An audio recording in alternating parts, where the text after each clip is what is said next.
In this era of belt-tightening, it's kind of refreshing to take a look at people whose happiest pastime is to give money away. Such a man is 77-year-old Eli Broad, a self-made billionaire, art collector, and for the past 10 years, one of the most consistently generous philanthropists in America, supporting education reform, medical research, and the arts, who also wants to transform that sprawling monster of a city, Los Angeles, into a cultural capital. Eli Broad thinks big, but his critics say he can act very small, that he may give billions away, but he tries to micromanage almost every dollar he gives. Eli Broad doesn't really care what they say. All he wants to do is die poor. Well, relatively poor. I believe in two things. One, Andrew Carnegie said, "He who dies with wealth dies in shame." And someone said, "He who gives while he lives also knows where it goes." There's no one quite so civic-minded in America. Eli Broad and his wife Edie have become paparazzi pets because of the money they lavish on Los Angeles. So far, more than $500 million. Who says money can't buy you love? And Eli, and your love I lied right here, please. Behold his footprint on Los Angeles. He's a driving force behind 16 major public institutions. In the center of downtown, a cultural corridor anchored by the magnificent Disney Hall, home of the Los Angeles Philharmonic.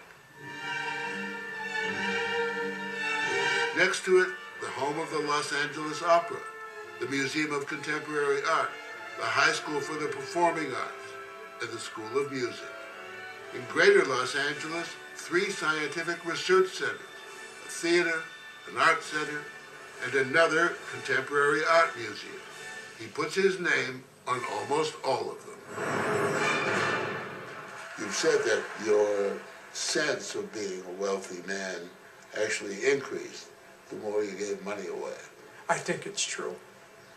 I don't feel I'm here to just maintain a status quo. I'm here to make things better or different. And you want the world to know about it by putting your name on all the things you do support. I don't keep it a secret, that's for sure.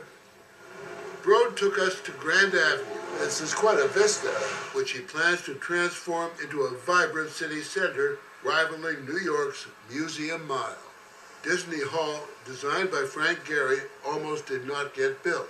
Broad rescued the project by putting up his own money and putting the squeeze on fellow plutocrats. It's really become the symbol of our city. And then there's his own museum, the Broad. This is a rendering.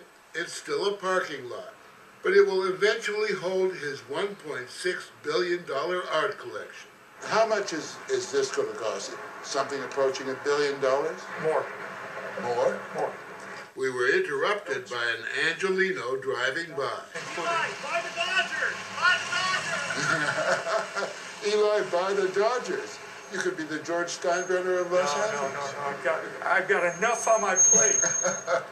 Broad runs his philanthropic foundation like a for-profit business, not a charity. Charity, he says, is just writing checks. He practices what he calls venture philanthropy. We don't give it away, we invest it, and we want a return. Remember, I started work as a CPA, so that gave me fiscal discipline in everything I did in business, and I guess some of it carries over to philanthropy. Eli Broad says, I want results, and if you're not going to show me results, I'm not going to give you the money, and incidentally, after 1 year, if you don't show me results, I'm going to stop funding you. New York Mayor Michael Bloomberg, no mean philanthropist himself, admires Broad's uncuddly approach and the $32 million he's given to New York schools. Eli Broad sets the standard. I think it's really being a role model for others. And they look at Eli, and because of him, they get the ideas, I'm going to be innovative and be philanthropic and do some other things. And the leverage of Eli Broad is really quite amazing. Amazing to the extent of almost $500 million he's poured into improving public education. He spends even more on medical research. 8 years ago, he teamed up with Harvard and MIT to create, you guessed it, the Broad Institute in Cambridge, Massachusetts. The Broad is the world's leading genomic medicine institute. All discoveries are free, available to anyone. Let me be rude and ask, how much have you put into this institute? $600 million total. Broad grew up in Detroit, the only child of immigrant shopkeepers. At 21, he married Edie Lawson. We borrowed $25,000 from our parents. And that $25,000 led ultimately to... A lot of money. In 1957, Broad and a partner launched a no-frills home building business. He was a millionaire by 27. He bought Sun Life Insurance in 1971 and sold it in 1999 for $18 billion. And that's when he and Edie decided to give most of it away. You're giving 75% of your wealth away. Maybe more by the time it's over. Or maybe more. You have 2 children. Yes, What about them? they're well taken care of. They're different than their dad. Different how? They don't have, frankly, the ambition to build a great business that I had. You've been open about admitting that you were not a great father. Look, when I started, it was 24/7, as they say. And I didn't spend enough time with the kids when they were growing up. I admit that. Is that something you regret now? I do to some degree. We all go back and would do things over differently in our lives. Today, Broad balances his life with his passion for contemporary art, like this Richard Serra sculpture. Civilizations are not remembered by their business people or bankers or lawyers, they're remembered by the arts. He's collected over 2,000 works of art.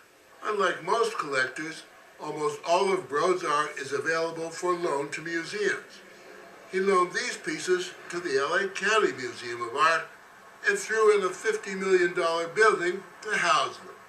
One of his favorite artists is the irrepressible Jeff Koons. And here, a veritable cornucopia of Koonsian genius. All, of course, painted and sculpted by hired craftsmen. Koons is nothing if not worshipful of Eli Broad.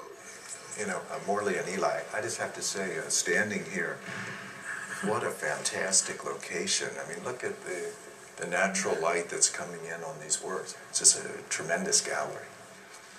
And the balloon dog, what does it do to you? Do you get some kind of emotional kick? I do. It makes me smile, makes me feel good. It makes me proud. It especially makes me proud when I see young people and others looking at the work. And it introduces them to art in a way that no other work really does. And a piece that, quite honestly, mystifies me, Michael Jackson and a chimp, is it? Michael Jackson Bubbles. When I made this series, the Banality series, Series of banality? of images, I was trying to communicate to people that whatever you respond to, it's perfect. If you find Koons' art speak incomprehensible, well, just wait. These are to make references to me in the womb a little bit, before birth and prior to any kind of concept of death. Do you totally get what he's talking about? Not to the extent that Jeff does. But I do listen, understand, and learn from artists, especially Jeff. But not all artists are as respectful as Jeff Koons. Take architect Frank Gehry. Eli's a control freak. I worked on a house for him. I didn't want to do it. Why didn't you want to do it? I just told him I didn't like him. He said, "You'll learn to like me." Broad fired Gehry, then built the house anyway, using Gary's drawings. After 2 years and 7 different models, I was impatient. I think he wanted to spend another year or 2 designing it. I said, Frank, a work of art is never finished, it's only abandoned.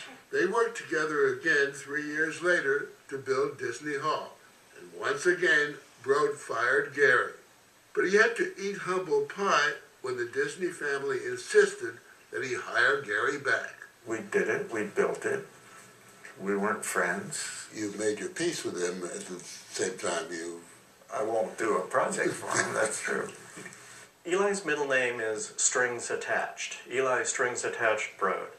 Christopher Knight, the art critic for the Los Angeles Times, has been Broad watching for years. He's a first-generation, male, self-made gazillionaire.